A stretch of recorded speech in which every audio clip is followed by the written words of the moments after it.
Hello friends, welcome back again to our channel School of Political Science. In previous video, I have talked about basic outlines of realism and origin of realism. If you are new on this channel, you can find that link of the video in the description below. So please do subscribe our channel and click bell icon to get notification of our latest videos. My dear friends, in this video, I am going to talk on classical realism and neo-realism. So let's start. Classical realism. Why is this theory called as classical? This is because this theory is associated with the classical thinkers like Thucydides, Niccolo Machiavelli and Thomas Hobbes and others. I have already discussed about these thinkers and their contribution in realism in previous video. Link is provided in the description below. So, who implements the ideas of those classical thinkers in the classical theory of realism in international relations? E.H. Carr and Hans J. Morgenthau are the inventors of classical realism in international relations. E.H. Carr's famous book, The 20-Year Crisis in 1939, lays the foundation for this theory. However, the book is a more criticism of contemporary idealism than a discussion of the theory of international relations. According to him, idealists are more influenced by dreams neither than thoughts nor by standardizations than observation. He also says that political realism will be established through a critic perspective and will look at the real events as a result of their causality and consequences.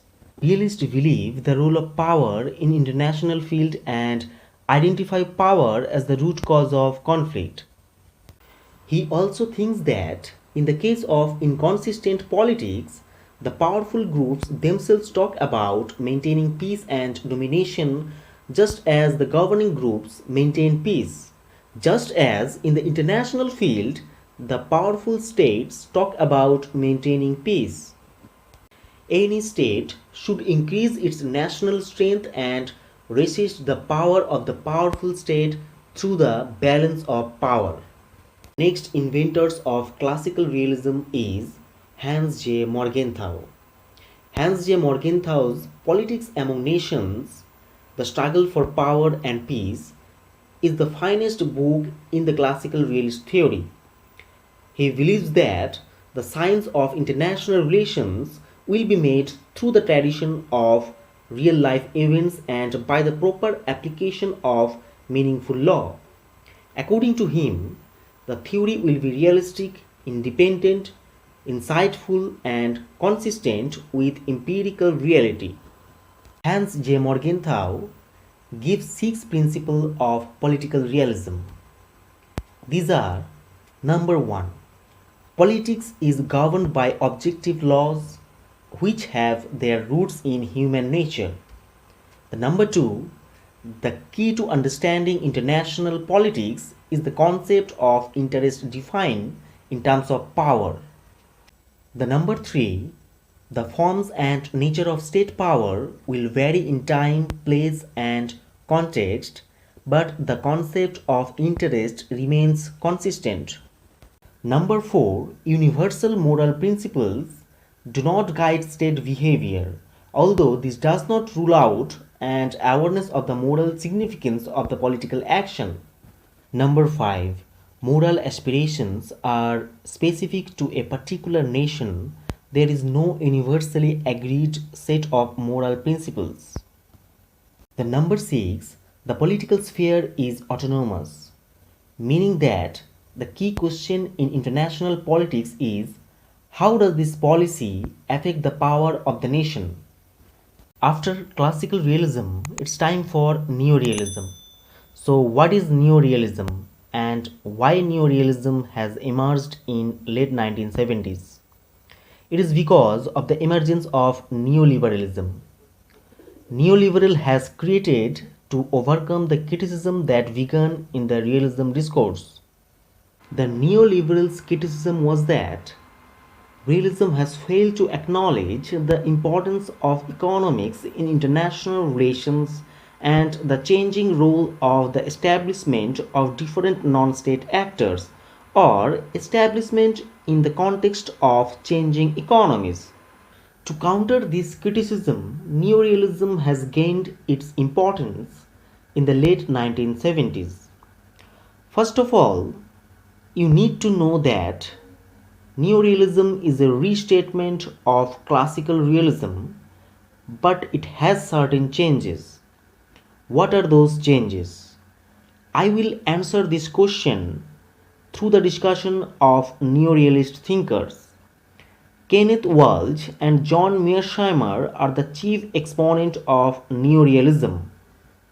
Kenneth Walsh, in his theory of international politics, has stated the basic idea of this theory.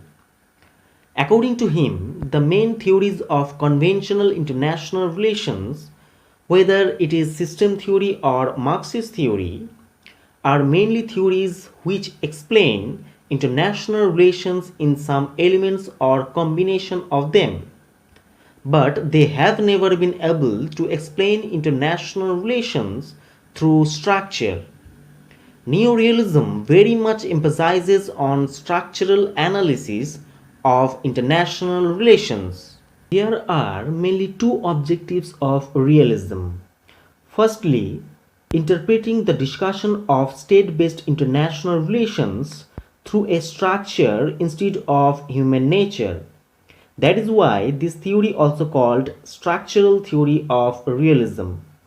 Secondly, try to explain the tendency to interpret international politics through political and military relations, through political realism and economic tradition.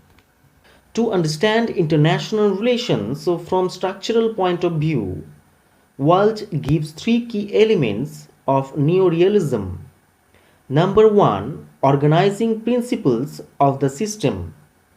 Number 2, differentiation of units in the system. Number 3, the distribution of the capabilities of the units in the system. He discussed two types of organizing principles. One is anarchy, which refers to the every state struggle for power in international politics. Other one is hierarchy, which refers to the basis of domestic order. According to the Walsh, the units of international system are functionally similar to the sovereign state. There are no difference between the units because all are sovereign. No one controls each other. For Walsh, the third element is very important, which is the distribution of capabilities of the units in the system. War and peace depends on the nature of power distribution among the units. It is the key independent variable to understand the outcomes of international politics like war and peace, alliance politics, and also the balance of power. For example, during the Cold War, the world are divided into two blocks in the name of NATO and Warsaw Pact. In this period, we have seen powers are distributed among these two blocks and international system was bipolar in nature.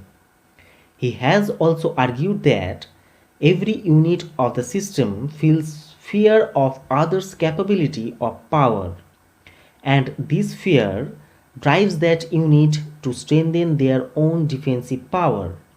This is called self-help. So it can say that main constitutive principles of international politics is the anarchy and the absence of international authority. The main goal of all states is to increase their power through self-defense and military development. So ultimate concern of the state is not power but for security. So Walsh wants to discuss the international politics through structure which implies defensive realism. Another exponent of neo-realism or structural realism is John Mearsheimer. He provides us the theory of offensive realism instead of Walsh's theory of Defensive realism. World defensive realism argues that the anarchical structure of the international system encourages states to maintain moderate and reserved policies to attain security. So, what is offensive realism for Mearsheimer? Mearsheimer, in his Tragedy of Great Power Politics, has explained offensive realism. According to him, in anarchical international system, self-help plays a crucial role for taking action of states, but states cannot be sure of the real purpose of another state. And this is exactly why states want to increase their power and establish their dominance and hegemony in the international system. In simple, states try to achieve security through domination and hegemony over the other states. I hope you understand what classical realism and neo-realism is. So thank you friends for watching this video. In next video, I will cover the basic assumptions and principles of realism. So please do subscribe our channel and click bell icons to get notification of our latest videos.